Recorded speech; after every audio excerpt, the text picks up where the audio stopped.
एक पोस्टर में क्या क्या है, पूरा brain, heart, lungs, liver, kidney, ये पूरा 5 ఐటమ్ है ना, ये पूरा ఈ ఐటమ్స్ అన్ని ఇవన్నీ చాలా లక్షల్లో ఖరీదైనవి. ఎందుకు అంటే వాటి ఒకసారి దెబ్బ తగిలితే, వాటికి ఇబ్బంది కలిగితే వాటిని రిపేర్ చేయడానికి ప్రభుత్వ ఆసుపత్రిలో పూర్తి స్థాయిలో మనకు వెసులుబాటు లేదు. వాటిని కాపాడుకోవడమే మన బాధ్యత. రెండోది, ఒకవేళ పొరపాటున కూడా వాటి డ్యామేజ్ అయితే కిడ్నీ ఓ 50 లక్షలు, హార్ట్ ఓ 20 లక్షలు, లివర్ ఇంకో 50 లక్షలు, మన ఆస్తులు అమ్ముకున్నా కూడా వాటిని సక్రమంగా పనిచేసేటట్టు లేదు. సపోజ్ కొద్దిమందికి కిడ్నీ ఫెయిల్ అవుతుంది, వాటికి డయాలసిస్ చేయాల్సి వస్తుంది. ఆ డయాలసిస్ చేయాలంటే ఒకసారి గవర్నమెంట్ హాస్పిటల్కి వెళ్ళి డయాలసిస్ ఎలా ఉంటుందో చూడండి. తొడభాగం నుంచి వాళ్ళకు బ్లడ్ తీసుకుంటారు, రిఫ్రెష్ చేస్తుంటుంది. ఆ బ్లడ్ చేసే ప్రయత్నంలో విపరీతమైన సఫర్ అవుతాడు మనిషి. పూర్తిగా గుంజుకుపోయి అన్నం తినకుండా నానా ఇబ్బందులు పడి హాస్పిటల్లో తిరుగుతుంటారు. ఒక మనిషి, పెద్ద మనిషి, కుటుంబంలో సంపాదించే వ్యక్తి హాస్పిటల్లో తిరుగుతుంటే వాళ్ళ భార్య వాళ్ళందరికీ వంట చేయడానికి పనికి వస్తుంది. ఆమె కూడా ఏదైనా పని మానేయాలి, పిల్లలు చదువు మానేయాలి, వచ్చే ఆదాయం ఆగిపోయి అప్పుల పాలై రోడ్డున పడే పరిస్థితి వస్తుంది.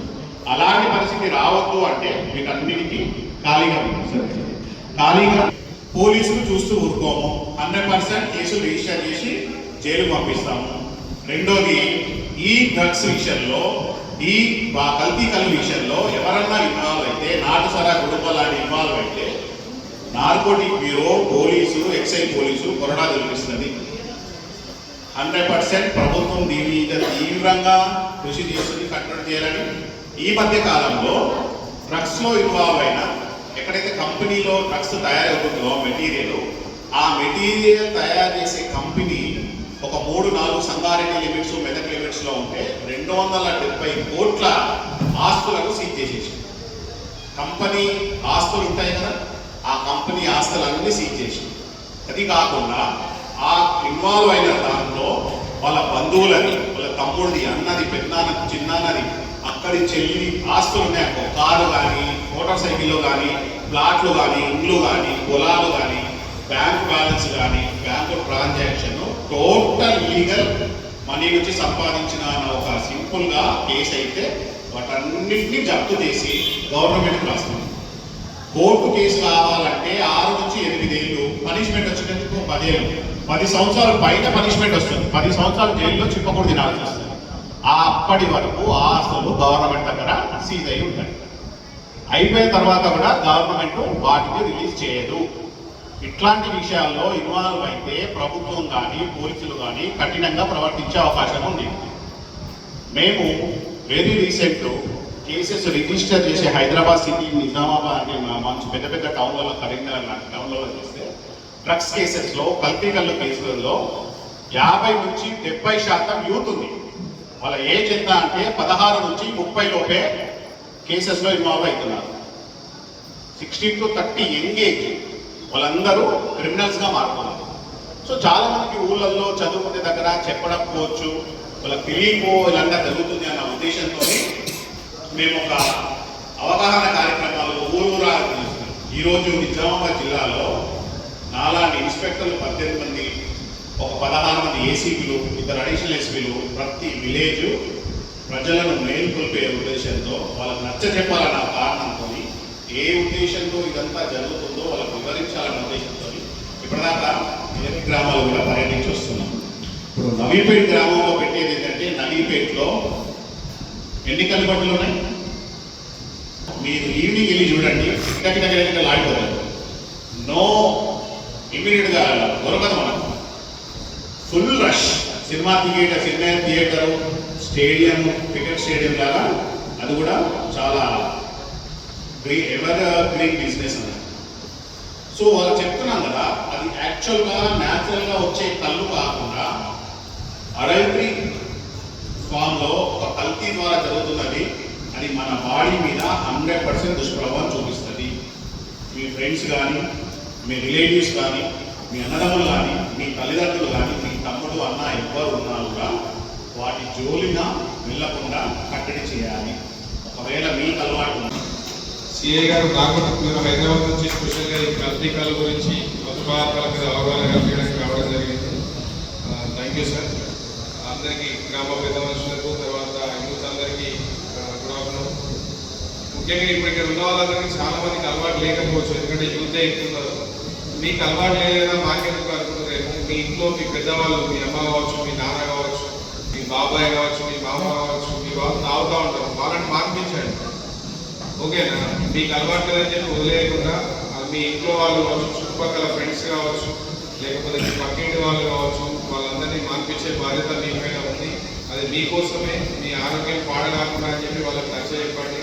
ఒకేసారి మానేయడం కూడా చాలా కష్టం. ఇప్పుడు ఎట్లా అంటే స్టెప్ వైజ్గా, అంటే 4 తాగేవాళ్ళు రెండు మానేసి 2 తాగడం, 2 తాగేవాళ్ళు 1 మానేసి 1 తాగడం, అట్లా మానేస్తేనే ఇది పిల్లలపై ప్రభావం చూపకుండా ఉంటుంది. ఒకేసారి మానేస్తే కూడా ఎందుకు ప్రాబ్లమ్స్ వచ్చే ఛాన్స్ ఉంది. ఇప్పుడు రెగ్యులర్గా ఈ కళ్ళు అలవాటున్న వాళ్ళు ఒక 2 days మానేస్తే వాళ్ళకి ఫిక్స్ వస్తుంది. ఆ విధంగా వాళ్ళు అసలు అది లేకుండా ఉండలేకపోతున్నారు. కాబట్టి మెల్లిమెల్లిగా అది మానిపిస్తే ఆరోగ్యం బాగుంటుంది. తర్వాత గంజాయి విషయానికి వస్తే యూత్ చాలా మంది స్మోకింగ్ అలవాటు అవుతున్నారు గంజాయి విషయంలో. అట్లాంటి ఏమన్నా మీరు దృష్టికి వస్తే 100-100 నెంబర్ కానీ 1908 నెంబర్ కానీ తెలియజేస్తే మీ విషయాన్ని గోప్యంగా ఉంచి వారి మీద చట్టపరమైన చర్యలు తీసుకోబడతాయి. దీని మీద కఠిన శిక్షలు కూడా ఉన్నాయి. 10 years ఎబో పనిష్మెంట్ ఉంది. 10 సంవత్సరాలు వాళ్ళు జైల్లో ఉండబడుతుంది. గంజాయి సేవించడం నేరమే, అమ్మడం నేరమే. అమ్మే వాళ్ళకి నేరం అనుకుంటే తప్పు. సేవించడం కూడా, కొత్త పదార్థాలు సేవించడం కూడా చట్ట ప్రకారం నేరం కింద పరిగణించబడుతుంది. థ్యాంక్ యూ సార్, ఈ సమయం నాకు ఇచ్చినందుకు. ఇప్పుడు మన ఎక్సైజ్ ఎస్ఐ గారు మాట్లాడుతున్నారు.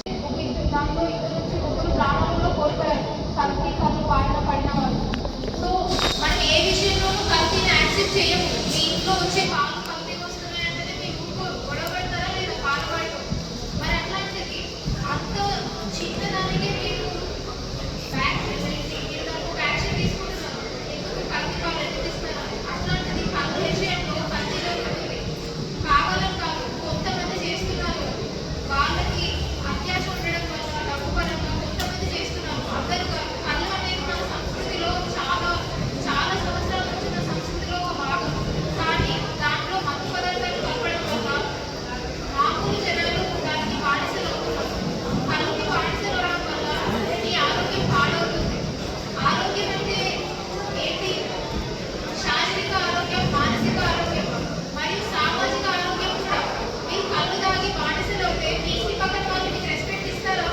మీ ఇంట్లో మీ నాన్న కళ్ళు తాగొచ్చి మీ అమ్మని కొట్టుకుంటే మీ ఇంటి పక్కన వాళ్ళు రెస్పెక్ట్ ఇస్తారా మీ అమ్మ నాన్నకి? ముఖ్యంగా పిల్లలు, మీ జాగ్రత్తగా వినండి. ఇప్పుడు మీ ఏజ్ లో మీరు తెలుసుకొని ఇట్లాంటి వాటికి మీరు బానిసలు కాకుండా ఉంటేనే మీ ఫ్యూచర్ బాగుంటుంది. ఈ ఏజ్ నుంచి మీరు తెలుసుకోవాలి ఏది తప్పు, ఏది కరెక్ట్ అనేది. దీనికి బానిసలైన వాళ్ళు చాలా మంది చెప్తుంటారు, మేము మానేయాలనుకుంటున్నాం మేడం, ఏం చేయాలి? ఖచ్చితంగా దీనికి ట్రీట్మెంట్ అవైలబుల్ ఉంటుంది.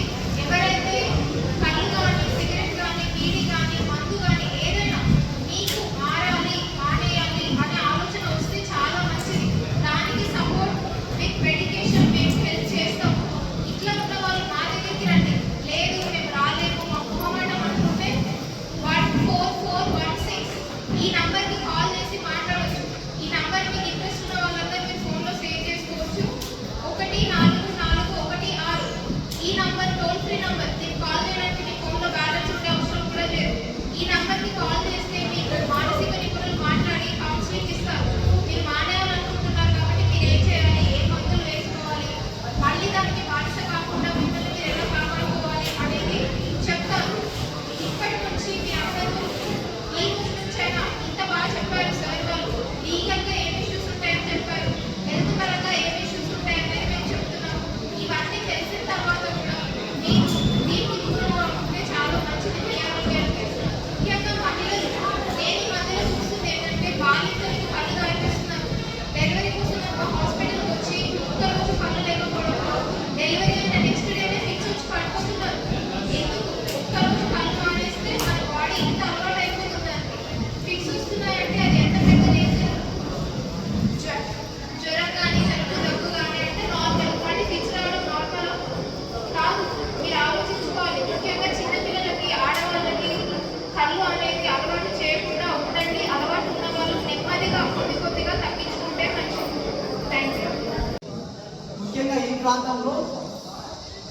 గాజుపేట ప్రాంతంలో గంజాయి తాగడము అమ్మడము పెద్ద మొత్తంలో జరుగుతుంది.